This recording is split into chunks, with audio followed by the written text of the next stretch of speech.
All right, guys, this is the last passage. This is a poetry passage. So this reviews the questions over the poem The Fox, which is the last one in your benchmark. These are questions number 46 through 50.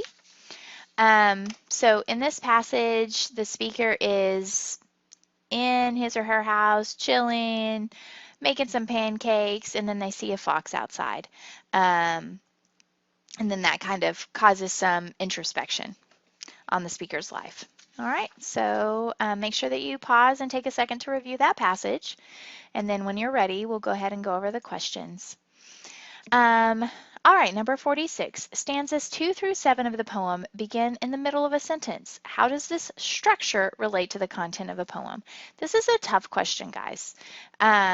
So you'll notice that the starts of each of these stanzas, 2, 3, 4, 5, 6, and then on the next page 7.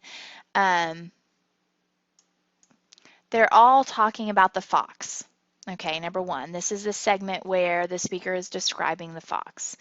And they all begin in the middle of a sentence, which is interesting. So what you're looking for on this question is a connection between kind of beginning in the middle of things, the sentence continuing from one stanza to the next, and the content matter, which is the fox. Okay, so the correct answer here is going to be F. It highlights the continuous nature of the action taking place. So the fox and what he's doing, the actions that he's doing, that's what's being described, continues from stanza to stanza. And because of that, the stanzas continue into each other syntactically without a period separating them and starting a new thought. If we missed this, most of us picked H. And I can see where you get that idea that it's disorderly or unpredictable. And that kind of fits. It's just not directly connected to the stanza beginning, continuing the sentence on from the stanza before. So that's not really showing disorder because it's still broken into stanzas. There's still correct punctuation going on. It's just that it's connected to the stanza before it. Okay, so that's the reason that F is the better answer than H. But honestly, I took some time to really look at H too because I saw some validity with that. And I can kind of see where you guys were thinking that. But F in this case. Number 47 in the poem, the words, "It was an ordinary morning," function as a way of, and your answer there is B. Contrasting something unexpected that happens in the poem. So it begins, it was an ordinary morning, however, then we see this fox, and that's totally unexpected, and here's what happens, and it makes me rethink things. So 80% of us got that one, so pretty good job there.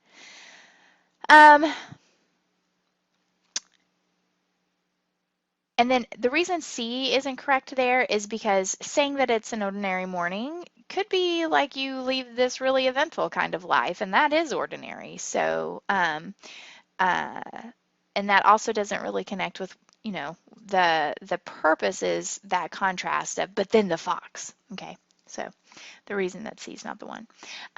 Number 48. We had some trouble on this one. About 78% of us got that one. One theme explored in the poem involves. Oh, goodness. And the correct answer is the impulse to connect with nature. So, you know, I wish I could be like the fox, I think is, you know, I was tired of being a person. You know, he's going off to places only foxes know. And his tail is beckoning to me, gesturing to me across the disapproving lagoon. So that idea of, oh, I want to connect with nature. I want to be like the fox. If we got this wrong, we probably chose J. That's what most of us picked if we didn't get it right. And the perceptiveness of wild animals, this is about the speaker, a human being, really being perceptive about the fox, but it doesn't really talk about, oh, look at all the things the fox notices. The fox can see how ordinary I am. The fox can see that we're eating breakfast. That doesn't happen. So a little bit of flip-flopping there. The human is being perceptive about the fox. We don't have any indication that the fox is necessarily being perceptive as a theme in the poem. Okay, number 49, so 2 more questions.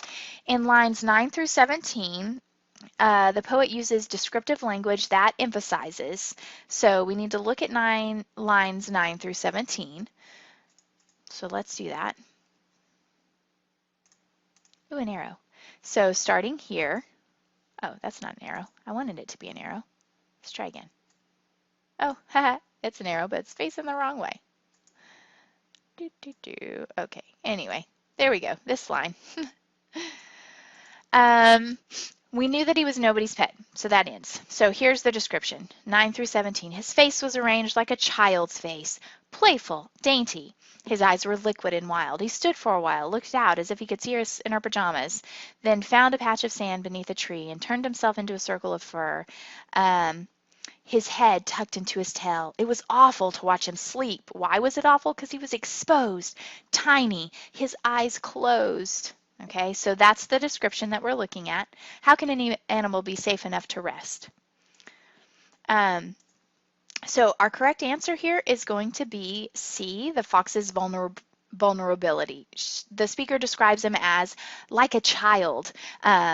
He's exposed. It was awful to watch him because he was exposed. How can any animal be safe?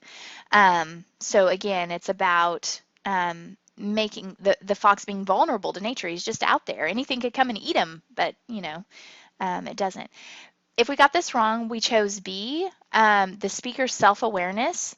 That's incorrect because what the speaker is doing is talking about the fox, not about him or herself. Okay, so the speaker is aware of the fox, but not showing self-awareness. Otherwise, the descriptive language would be describing the speaker, which isn't happening. Number 50, in the poem, the fox is a symbol of, and we were really kind of scattered on this one. 76% of us got this one right, but the correct answer there is freedom. Okay, lots of people chose, well, I mean, it was kind of even if you got it wrong, picking certainty or courage or mortality. So let's look at why that's freedom.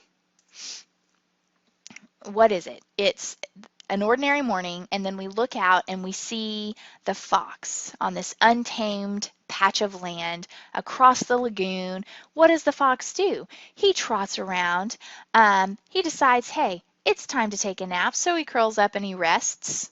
All right, and what is the speaker doing? Washing dishes inside the house, kind of trapped, right? And while the speaker's washing dishes, the fox wakes again in that last stanza, and goes away to the places only foxes know. So he just goes wherever he wants. And then I was tired of being a person.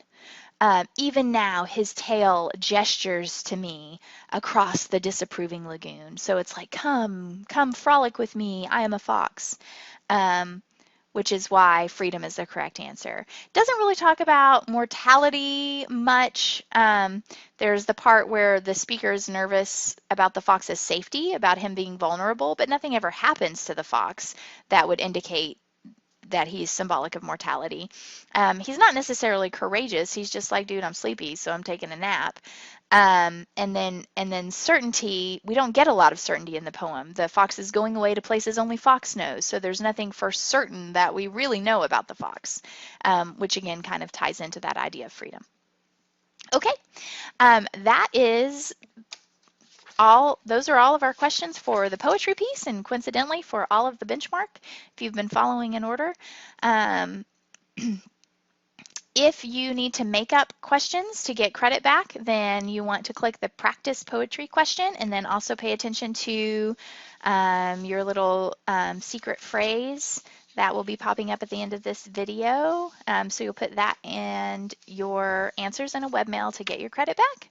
Thanks for listening, guys. Let me know if you have questions.